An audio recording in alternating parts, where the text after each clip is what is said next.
Assalamualaikum warahmatullahi wabarakatuh. Kami dari kelompok 7 dengan anggota yang pertama adalah Muhammad Nur Salim dan saya sendiri dengan rekan saya Lila Resti Damayanti. Kami akan membahas tentang supervisi pendidikan.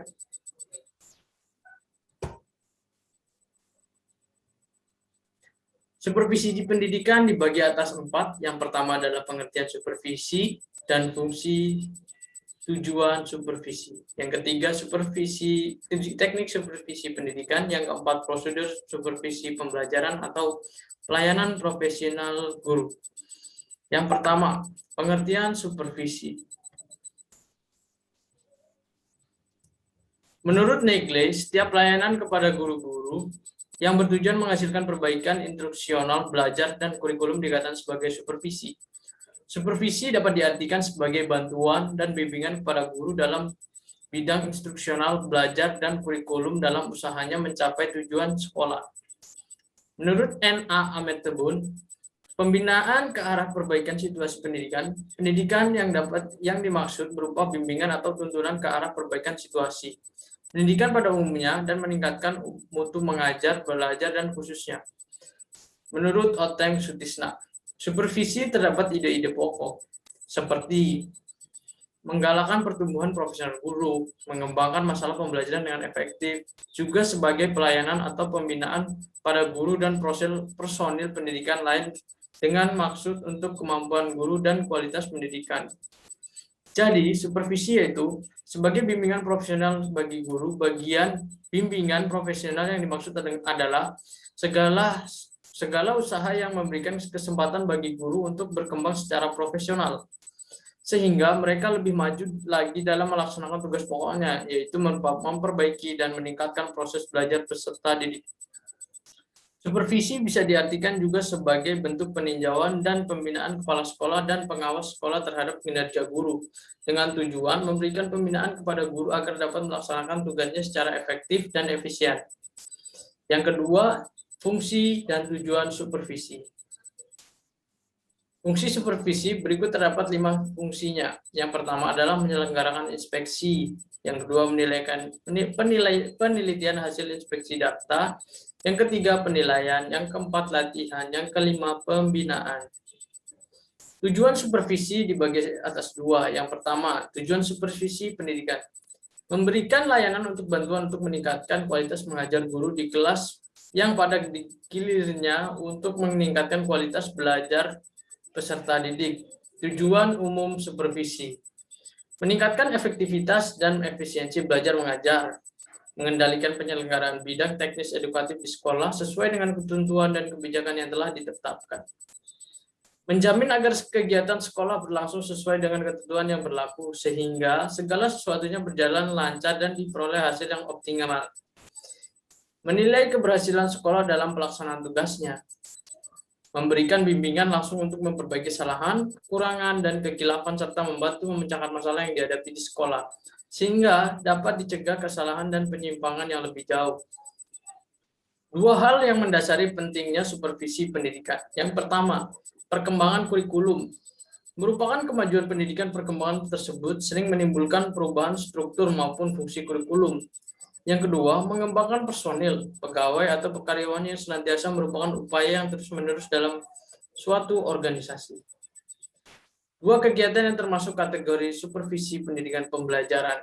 Yang pertama, supervisi yang dilakukan oleh kepala sekolah kepada guru. Yang kedua, supervisi yang dilakukan pengawas sekolah kepada kepala sekolah dan guru untuk meningkatkan kinerjanya.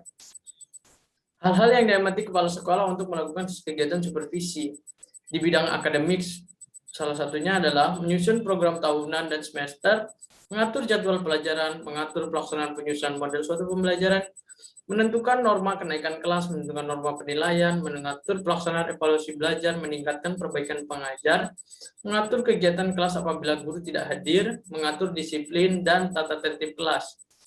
Kemudian di bidang kepeserta didikan, mengatur penerimaan peserta didik baru sesuai peraturan penerimaan peserta didik baru.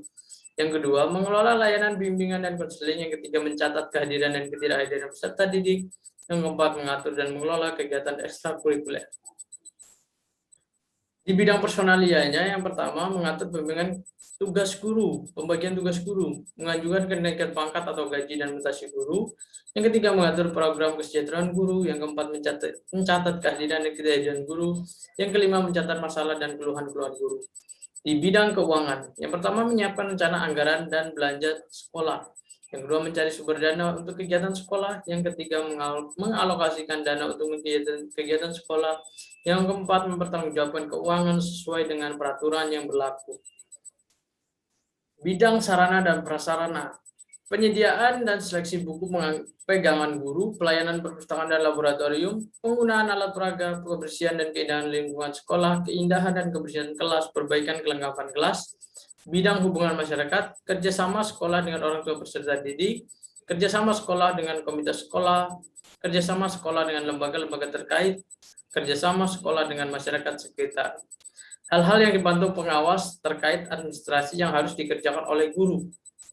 Yang pertama, menggunakan program semester. Kedua, penggunaan rencana pembelajaran. Yang ketiga, penyusunan rencana harian. Yang keempat, program pelaksanaan evaluasi. Yang keempat, kumpulan soal. Keenam, buku pekerjaan peserta didik. 7, buku daftar nilai. 8, buku analisis hasil evaluasi. 9, program perbaikan dan pengayaan. Ke-10, buku program bimbingan dan konseling. Ke-11, buku pelaksanaan kegiatan ekstrakurikuler. Kemudian yang untuk ketiga dan keempat akan dibahas oleh rekan saya yaitu Lila Ristianti Damayanti. Dipersilakan. Yang ketiga, teknik supervisi pendidikan. Teknik supervisi pendidikan dibagi dalam 7 bagian. Yang pertama, kunjungan kelas. Yang kedua, pertemuan pribadi. Yang ketiga, rapat dewan guru. Yang keempat, kunjungan antar kelas. Yang kelima, kunjungan antar sekolah. Yang keenam, penerbitan buletin profesional. Yang ketujuh, penataran atau pendidikan dan pelatihan. Materi yang keempat, yaitu prosedur supervisi pembelajaran atau pelayanan profesionalan guru. Terdapat tabel prosedur supervisi pendidikan menurut Muhammad Rifai. Yang pertama, pengumpulan data tentang keseluruhan situasi pembelajaran dengan cara pertemuan pribadi atau rapat staf, konsultasi dengan narasumber atau ahli. Yang kedua, penyimpulan atau penilaian. Caranya menentukan kriteria bersama, pertemuan pribadi atau diskusi antar guru. Yang ketiga, diskusi kelemahan. Dengan cara pertemuan pribadi, rapat staf, konsultasi dengan narasumber atau ahli. Yang keempat, memperhatikan kelemahan atau meningkatkan kemampuan. Dengan cara informasi langsung, demokrasi, interkelas, dan interschool visit atau tugas bacaan. Yang kelima, bimbingan dan pengembangan. Dengan cara kunjungan kelas atau pertemuan pribadi.